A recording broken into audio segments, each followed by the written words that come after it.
How to deal with narcissistic abuse. About 19 years ago, I was living with my son's mother. And at that time, my son was an infant. This was around Christmas. This situation took place. And I believe it was like 2 weeks before Christmas.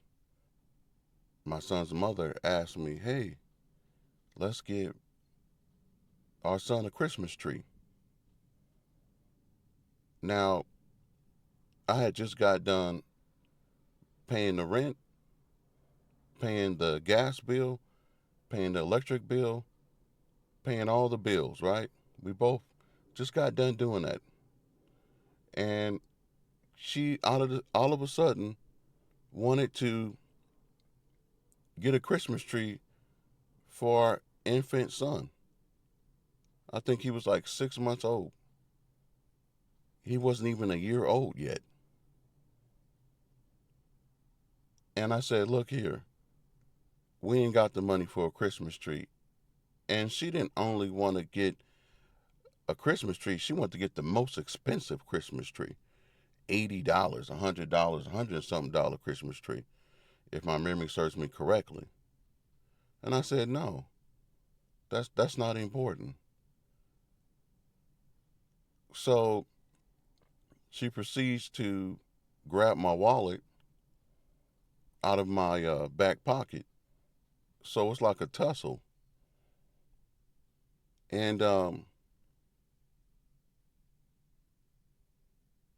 I said no, right? Saying no is the worst thing you can do or say to a narcissist. I said no, we're not paying for that, and you're not going to get my wallet. So she starts to try to manipulate me and gaslight me and tell me you're a terrible father and our son needs a Christmas tree. And if you don't get it, here's the manipulation. Here it comes, y'all. If you don't get this Christmas tree, I'm going to call my brother and I'm going to have him buy our son a Christmas tree because you're a terrible father.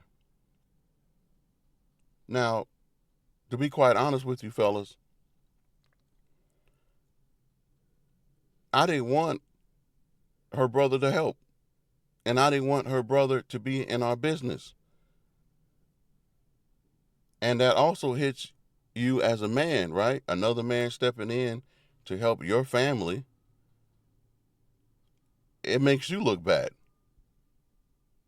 And it's also messy, very manipulative.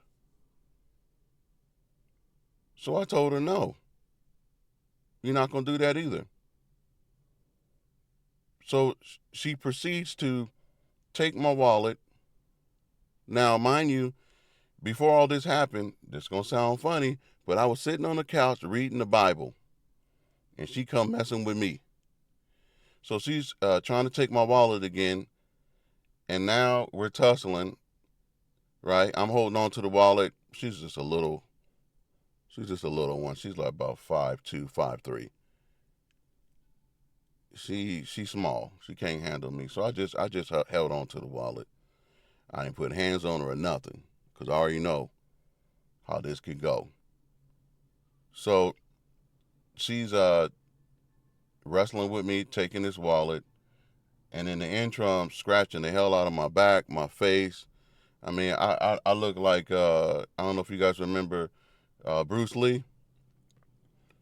I think it was Enter the Dragon, one of the movies where he had all them scratches uh, on his chest, and like a scratch here. Then he had on his face, boom, boom. Man, you would have thought I had a fight with Freddy Cougar. So I'm bleeding and whatnot, and I'm thinking, okay, this is over.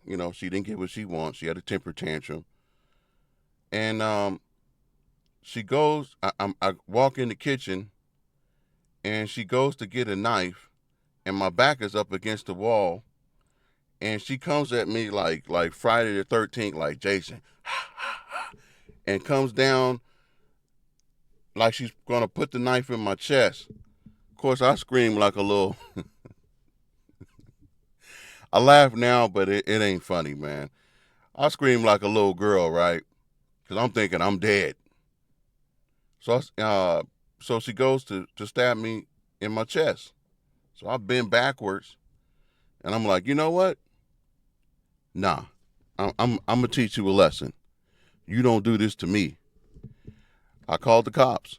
Now, I'm a black man. I don't do those kind of things, right? Before I met her, I never called the cops. And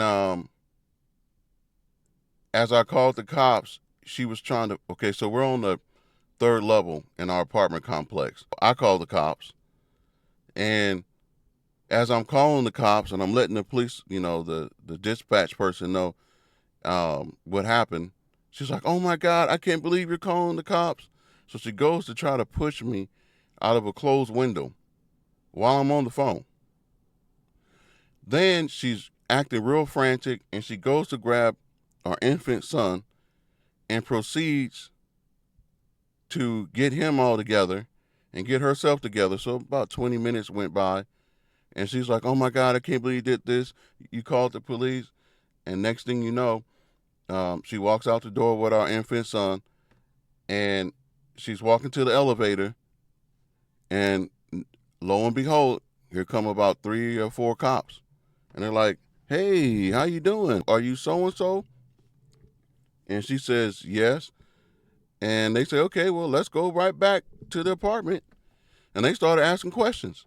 So they get into the apartment, and I introduce myself to them. They introduce themselves to me, and they interview me in the living room, and they interview her in her bedroom.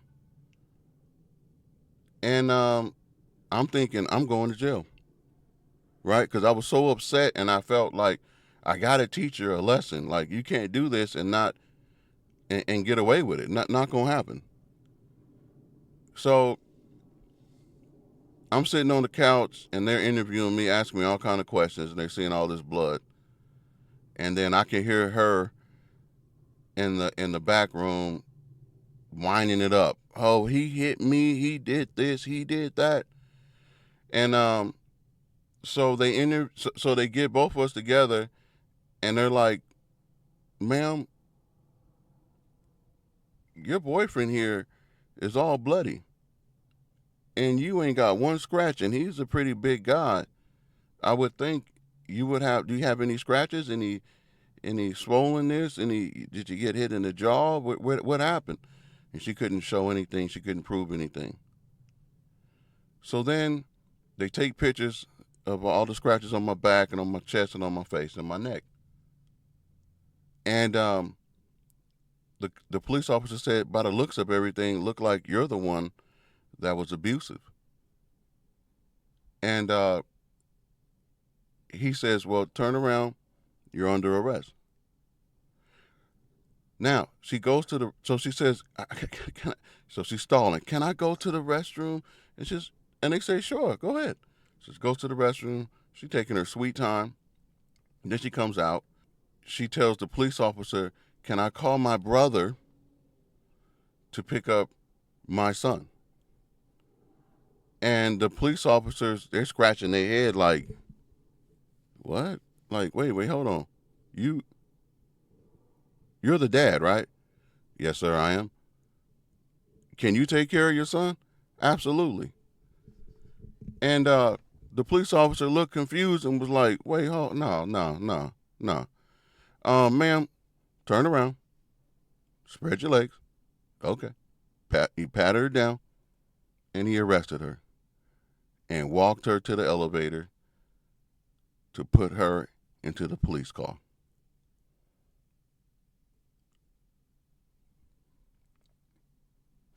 Unbelievable. Unbelievable. That rocked my world. Now, her father called me panicking, saying, "Hey, Mike, you don't have to testify against her." So eventually we go to court. Not only am I trying to help her now because I felt bad for her, silly me, Captain Save 'em, I told the judge I cannot testify against her. I will not testify against her. And they were like, "Well, we can hold you in court for contempt." And I was willing to take that risk. Long story short, she never changed. Matter of fact, she got worse. She got worse. You can't change a narcissistic personality or borderline personality disorder. You can't change this. This is Mike Chevalier, keeping it simple and precise.